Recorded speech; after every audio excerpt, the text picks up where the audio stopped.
Sejam bem-vindos ao PB Desporto. No Brasil, Jorge Moraes e jogadores brasileiros de sucesso na Europa.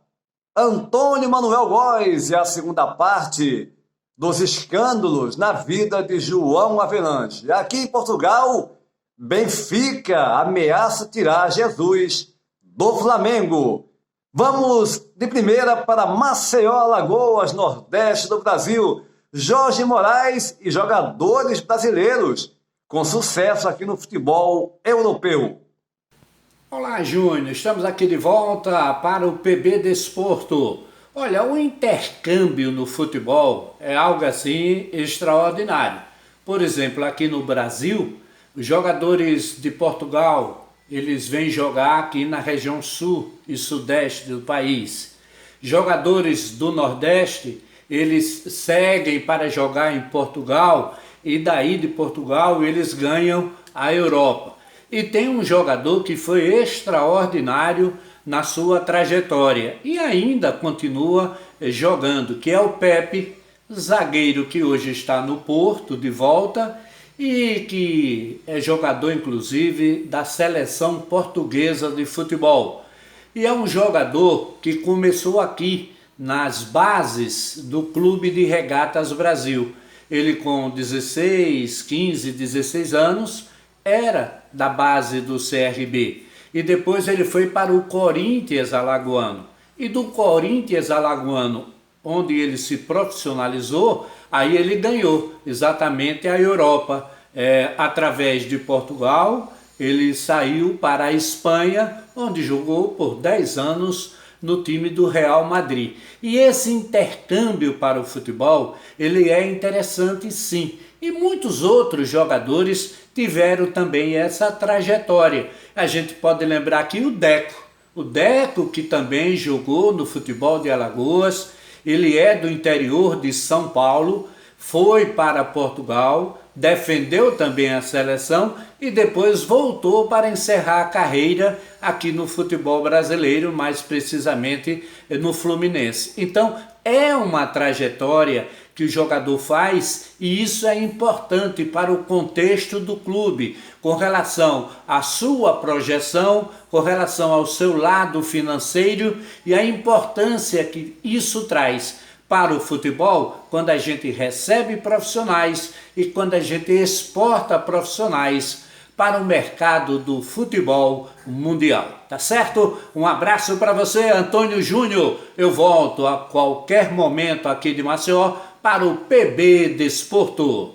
Ok, meu caro Jorge Moraes em Maceió, Alagoas. E aqui em Portugal, desde a última quinta-feira, após a derrota do Benfica em casa para o Santa Clara por 4-3 pela Liga Portuguesa, que o Bruno Lage é dado como certo de ser demitido, Bruno Lage, técnico do Benfica, de ser demitido após o final desta temporada. Na verdade, as atuações do Benfica vêm sendo criticadas, pela torcida, a pressão é muito grande.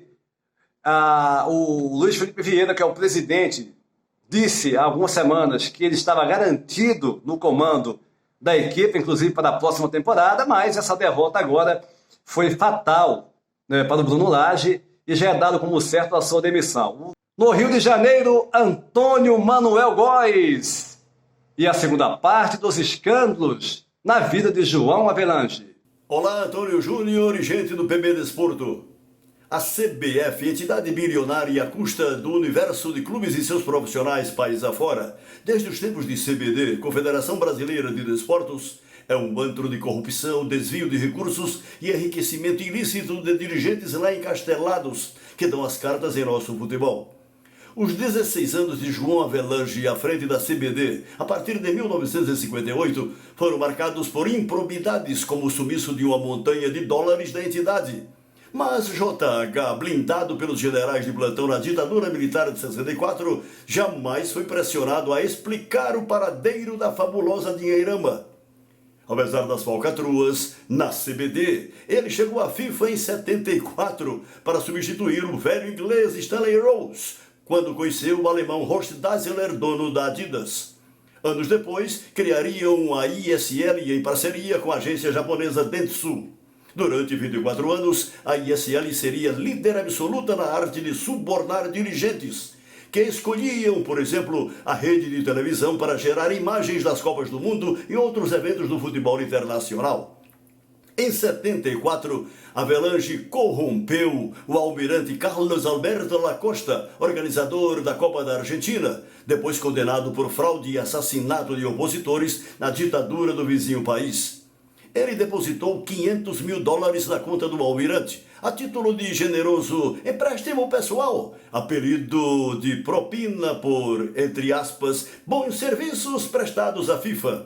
Em 89, Avelange corrompeu federações estaduais aqui no Brasil e emplacou o desconhecido genro Ricardo Teixeira, diretor-gerente de sua aviação Cometa, na presidência da entidade nacional já intitulada CBF. Ricardo Teixeira manteve-se na CBF até março de 2012, renunciando por supostos problemas de saúde, na realidade para fugir às denúncias de sua roubalheira, na mesma linha do padrinho, já então ex-sogro. Em 94, o Procurador-Geral de Justiça do Rio de Janeiro, Antônio Carlos Biscaia, denunciou que João Avelange, mesmo na FIFA, era subvencionado pelo jogo do bicho, em nebulosa relação com o contraventor Castor de Andrade, poderoso patrono do Bangu Atlético Clube. Ele também foi membro vitalício do Comitê Olímpico Internacional, de onde tratou de se demitir em dezembro de 2011, ao ser acusado de receber suborno de milhões de dólares. O COI, como já fizera a FIFA, decretou o banimento de Avelange, cuja morte aos 100 anos, durante os Jogos Olímpicos Rio 2016, em sua terra natal, não mereceu um mísero registro, prova concreta de que também fora escorraçado para sempre do cenário olímpico internacional. Décadas de reverenciado sucesso do megalômano João Avelange, construídas no subterrâneo mal cheiroso de recorrentes malversações financeiras, tiveram afinal o merecido destino: o fundo da lixeira da história, Antônio Júnior. Ok, Antônio Manuel Góes, no Rio de Janeiro. Não se esqueça de se inscrever no canal, dar o seu like e compartilhar os nossos vídeos, os vídeos do PB Desporto. Até a próxima!